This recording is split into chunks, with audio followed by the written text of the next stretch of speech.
Also tonight, more and more Wisconsin residents are having their tax returns stolen this year. State officials are reporting a significant rise in fraudulent tax filings. And News 8's Lou Hillman now joins us live in our studio with a closer look at why it's happening and how to prevent it from happening to you. Lou? Well, Martha, criminals are targeting tax refunds because direct deposit makes it quick and easy to get their hands on your money. Professionals say there are a few things you can do to not get victimized. Numbers, they can use fictitious income and withholding information, or they can create fictitious W-2s for document matching purposes and have all the refunds go to one bank account. Filing a tax return can be worth the headaches when there's a refund on the other end. But what happens when someone has already claimed your money? They oftentimes have to file a police report. They have to file an affidavit with the IRS and go through this whole process to prove to the IRS that they are the correct tax preparer.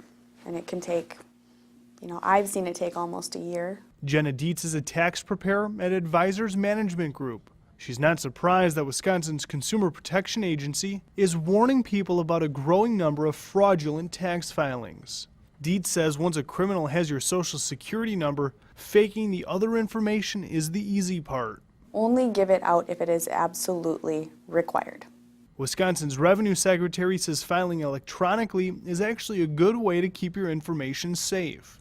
It's convenient, it's secure, the program does the math for you, you get confirmation immediately that your return is filed, and best of all, you get your refund in a matter of days rather than having to wait for weeks if you paper file to get that paper check back. There have been 12 official complaints filed this tax season in Wisconsin about stolen refunds. Professionals say not being the next victim is all about protecting your information.